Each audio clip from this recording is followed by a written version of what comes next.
Hello, neighbor. Come on in. Your tarot reading's about to begin. Welcome, welcome to Nonny's house. I'm your mystical Annie Nonny Mouse. I appreciate you coming by today. In case you didn't notice, this is my very first reading. Let me get a beginning shuffle here.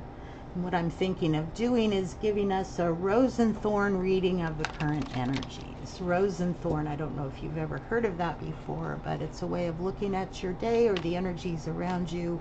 The rose is the potential positive outcomes, and the thorn is any challenges, anything that may be holding you back, things like that. So we'll start with the Rider-Waite deck and get a basic reading for the energies, and then we'll go on to the next deck, the Mystical Tarot, to get a sense of the flip side.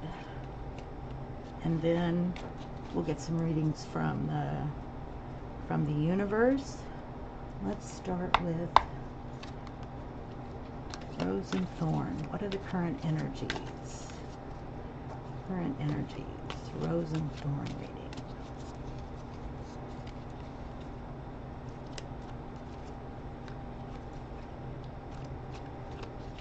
Rose and Thorn reading.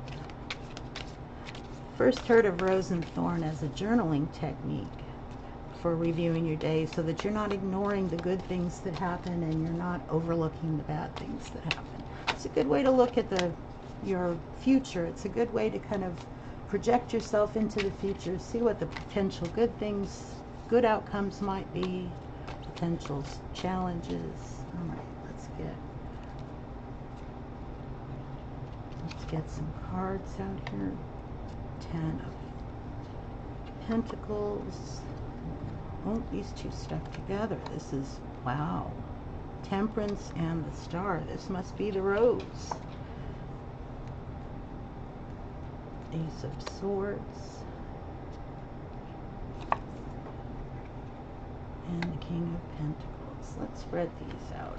We'll put the Star in the center. All right, let's get a sense of the overall energy as the Hermit. We've been in a time of reflection, of withdrawing into the self and doing some deep reflection on where we want to go, where are we headed. So we start with the card in the center. This represents the heart of what you're experiencing, and the Star card is very, very encouraging. This one falls right after the Tower, which is the devastation, major change that brings you to a new beginning. And with the Star, it's more than just a new beginning. It's a renewal into your essence. And so when we look at the cards around it, Temperance, and you can see Temperance and the Star, they're both standing on the water, one foot on the land, one foot in the water. Where Temperance is flowing the water back and forth, this is that inner balance. With the Star, we're feeding back into the general energies. We're getting back out there into the world. We're taking what we have learned from our Tower moment and moving out there into the world and contributing something positive. So it's a really good reading. And to the right is the Ace of Swords. This is Archangel Michael's Sword of Truth. This brings you new clarity, beginning with a new clarity. That's the best way to start. And right next to that is the King of Pentacles, one of the ultimate signs of that stability and that sense of being centered and grounded in your life. It really is a place to start in order to be successful moving forward. If you don't have that safe base, that home base to come to be able to regroup and strategize your next move. Without that sense of stability, it's really, really hard to move forward. And the clarity too, these two go hand in hand. This is why they're masculine energies. It's that moving forward, but coming from a place of stability, of logic, of being grounded.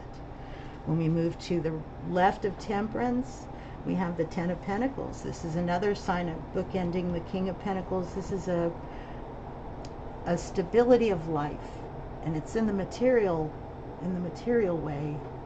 It could be money, it could be a job, but it's also a sense of feeling connected to your community, feeling a sense of you have what you need and you don't feel that sense of lack. The Ten of Pentacles is the happily ever after. It's the full family. You see the dogs and the lush greenery and the beautiful architecture and the just lush, full life. The Ten of Pentacles is that happily ever after sort of feeling. All right. Let's see how these flow together.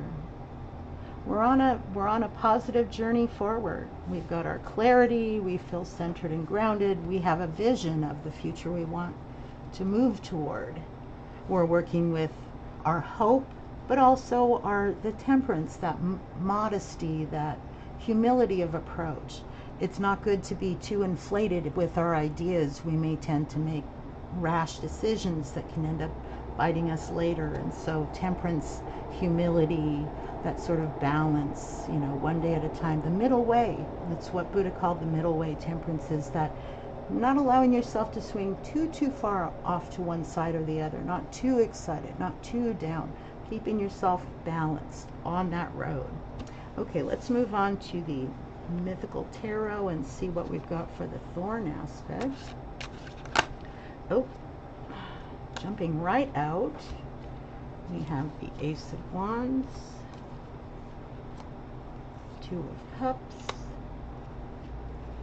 Page of Cups. It may take me a moment to figure out. Oh, look, we have Temperance again. This is so interesting. And the Five of Swords. And the underlying energy for the Thorn is the Ten of Swords. Ten of Swords. The bitter end of something in our life. Something we've worked so hard for, something we've struggled to keep moving, and we just can't anymore. We get to that point where we're just done. We have no energy left. We have no motivation. We're not even apathetic. We just don't have it left.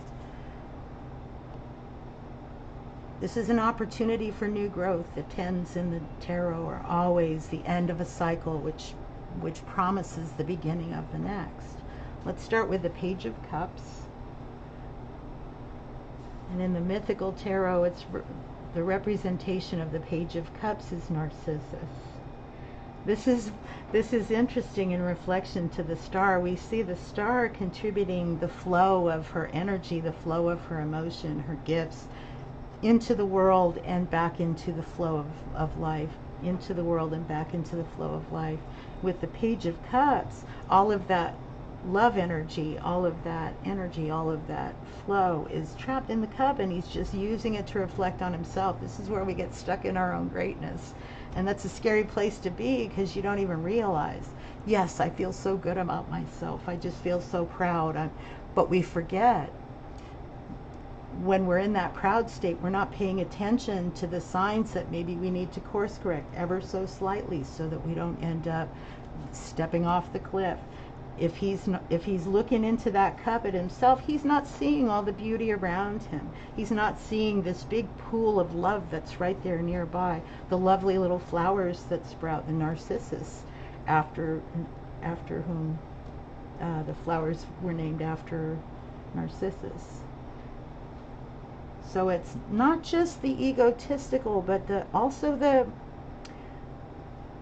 depressive side of us. When we're in our pain place, we're so caught up in what it is we're experiencing that we neglect our connection to the world around us, and that's where we get the energy flowing again to get back into our life. So Page of Cups, while he's a beautiful being, and the cups generally brings you a new offer of love, on the shadow side it can also drive us into a very unhealthy level of self-love.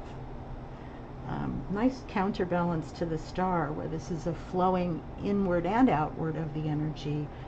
Our shadow side can maybe keep us trapped in ourselves. Let's go off to the Temperance on the right. It's interesting that this should show up. It's always possible to bring temperance back in once we're in our pain place or in our self-absorbed place, like Narcissus. if we can bring back in that temperance, that sense of humility, again, that bringing that balance of, I'm not too great, I'm not too poor, I'm somewhere in the middle, I'm doing my work, I am. Acceptance is another excellent way to look at this card. Acceptance of what is and flowing with how it flows. The lovely rainbow shows you the hope of what can possibly come of temperance, of that humility, of not letting ourselves get too big or too small. Off to the left, we have the Two of Cups. When we're wrapped up in the self, you see, we don't see what's coming. We don't see that the love another brings to us, or the love within ourselves that is true. Interesting way to slip off the center. And then off to the left of the Ace of the Two of Cups is the Ace of Wands. This bodes a new beginning, but it also bodes a lot of hastiness, a lot of impulsiveness. The Ace is the first out. It can come in hot and burn out fast like a match. This energy right here, it's a cautionary tale. Let's go back over Two of Cups. Two of Cups, the love that comes in too quickly, that's too involved with the self and not really into connecting with the other person. The story, the Two of Cups here, the story being told is of Eros and Psyche. And if you're not familiar with the story, Eros fell in love with Psyche, Psyche being a human, and Eros didn't want Psyche to know who he really was, because who is a mortal to be falling in love with a god falling in love with a human. And so he hid himself from her when he comes to her, and she doesn't know who he really is. That hiding ourselves from the person that we're approaching, the person that we're drawn to. This is another place where we don't connect with ourselves or others, and this is what spins us off into an unbalanced life. We're not true to ourselves when we're not connecting with others as whole people and not as a means to an end. This is what's meant by the Ace of Wands. If we go in fully thinking of what I want in the world and my passion for the world and my golden fleece, and we come in with a wrong attitude and we're not connecting. Moving back over to temperance, this is another reminder that if it's still not too late to bring in the balance, bring ourselves back into that balanced, centered place of being. And over here, the Five of Swords. Well, temperance with the Ace of Swords. The clarity and humility. Clarity and humility. I'm reminded of many 12-step groups that I've attended over the years, and the essential messages to me always come back to a sense of humility about who we are and what we're capable of, and the clarity of what do our behaviors mean, and what does it mean when we do harm to others. We do harm to others, but if we're wise, if we're temperate, we're able to see the truth about a situation and make a choice instead of just reacting in the moment. Anyways, back onto the Five of Swords. Five of Swords is a lot of anxiety. It's a lot of anxiety. And living in this unbalanced place will definitely bring you anxiety. If you're feeling cast adrift in life because you're not really connected to anyone, you're too focused in your pain or you're too focused in your pride, it's that coming back to balance. The anxiety, the thing about anxiety and anger and sadness and even joy and happiness and excitement, our feelings are meant to bring us messages about what's important to us, what matters to us. But we have to know how to tune into our feelings. We have to know what those feelings are telling us. We need to know how to sit with our feelings. When your anger or anxiety comes in, are you able to sit with it for a minute? Just have a cup of tea and sit with it. It's okay. Hold yourself and be comfortable, but let the anxiety bring you a message. Maybe it's something from your past that you haven't resolved. You never felt confident doing something new, and now you're demanded of to do something new, and this is the scariest thing. But if you can sit with that for a moment and just reflect on it for a moment and give yourself a pat on the back for being able to sit with your anxiety. That's not easy to do. A lot of people spend their whole lives running away from their feelings. But if you're able to do that, you can bring yourself back into that rose position. That's the thing about the rose and the thorn. Here we go, the 10 of Pentacles.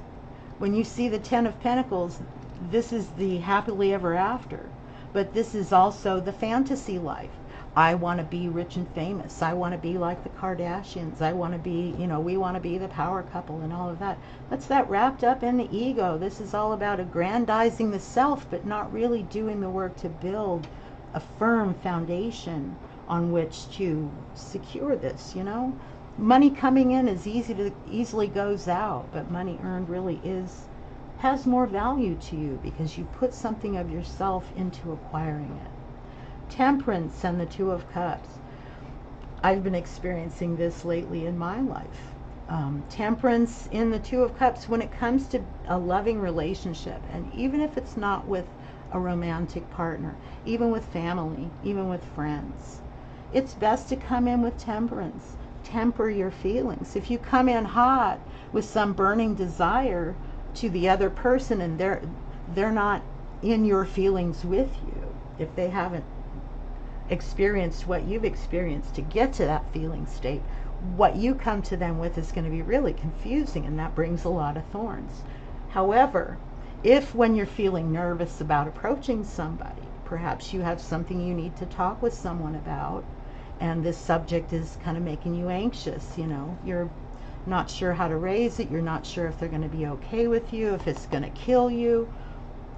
The temperance of settling yourself down, being reasonable about what you know to be true, and letting go of all of the inflated stories that our brains like to tell us when we're scared and nervous. You never think straight when you're in your thorn place. Balancing out your energies when you approach the other person and see them as a whole person too. It's a lovely dance, life is, and there are so many ways that temperance comes into our practice of it.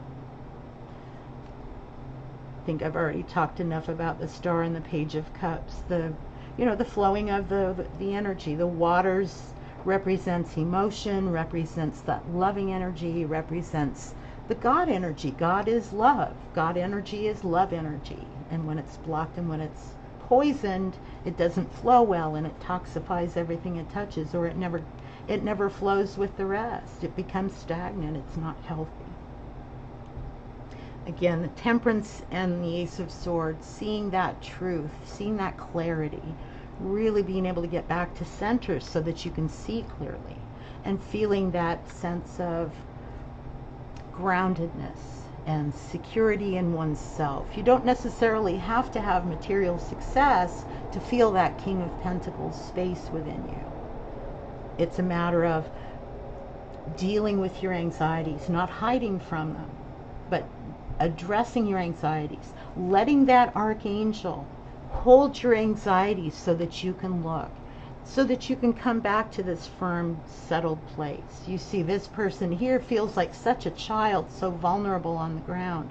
And the angel holding the anxieties, this is you giving your higher self control of how to address your anxieties and feeling that centeredness. And that's how you avoid that sense of it's all coming to an end. This is so much of a sense of catastrophe, the whole world's ending. All right, I think that's good for those. Let's bring in some archetype oracle cards. These are really beautiful. Let's do maybe 3 cards and a bottom. Let's get some guidance on what we see here. And I'll read some charms afterward too. Let's see what kinds of messages that the universe, the divine, God, Goddess, Lord and Lady, Allah, whatever you call your sacred divine. All right, what do we have? We have child divine. Light attributes innocence, purity, and redemption, suggests a special connection with the divine. You are a child of God. The shadow attributes an inability to defend oneself against negative forces. Again, from this reading, it's that inner energy. We have to be able to defend ourselves against the things that make us vulnerable to getting too caught up in our own thoughts, our own feelings, and not being able to get any clarity through them. You are a child of the divine. Next is mentor. Ooh, I love this one. Passing on wisdom and refining a student's character. Shadow attributes: inability to allow the student to move on to the role of master. Impacting false instructions. Imparting false instructions. Interesting. Divine child, mentor. This is the moving forward energy. I like to see the higher self as mentor, but there's also your spirit guides. There's also the trusted others in your life who have experiences that you feel you can learn from. But also be careful not to push yourself too quickly or to go too shallowly in your lesson. The artist, wonderful. Light attributes, expressing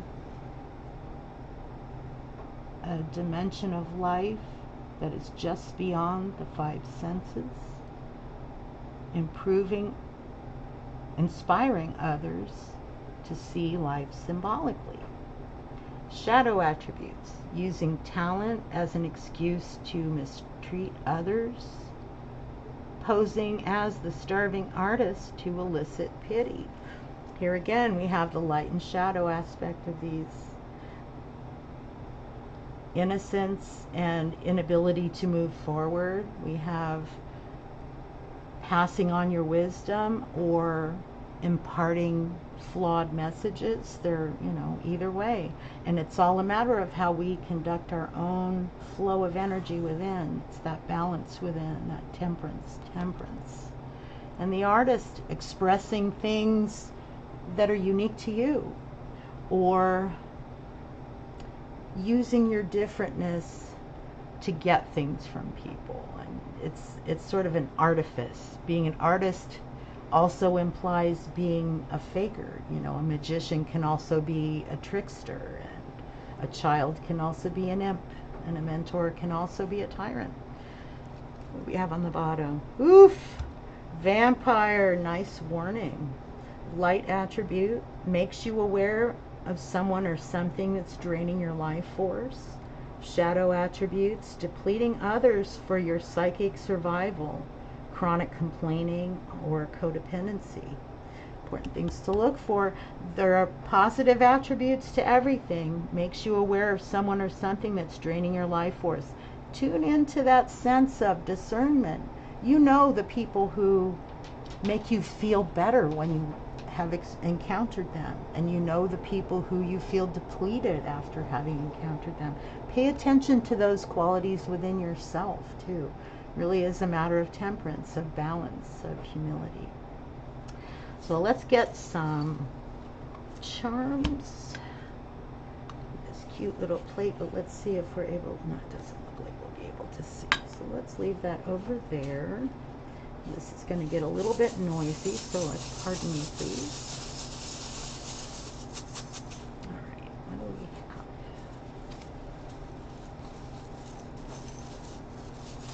All right, let's get some charms. Oh, I love these little things. All right, not too many. All right. Oh, I love this. We have the anchor and the ship's wheel. Setting your course, and the anchor for knowing how to ground yourself. Can you see that? There it is. So So grounding and steering your own ship. We have the angel, guidance and loving energy, the crown. You are the king or queen of your own life. You are royalty. Look, we have another angel. Good signs. Any message that's doubled is reinforced, just like our temperance. Temperance is the angel too. Engage that angel energy inside you. We have a strawberry. Always enjoy the sweetness of life. Peace. You know, if you turn the peace sign upside down, you have a tree of life. So either way, it's a reminder. The key. You have the key to your soul. You have the key to everything. Horse, moving forward in life. Tree of life. I love that symbolism, that setting your roots, but also reaching out. We have a token. We have a Star of David. And the owl. Wisdom. Buddha's face. Look right here by temperance, the middle way, always looking for that balance. Look, more angels. You are so protected on your journey. Keys, the keys of Hecate, the keys to the crossroads, the keys to the kingdom. Look, we have two crowns, the king and the queen. This is very, very good energy. We're on a forward movement. Oh, and a butterfly too. Butterflies are also sort of an angelic sort of message. Look at all this positive energy. Even with the thorns, you know, there's always a path back to the roses. Every rose has its thorn, but every thorn, there's always something in there good for you too. Anyways, thank you so much for stopping by. Thank you for joining me for my very first tarot reading, and I look forward to seeing you again.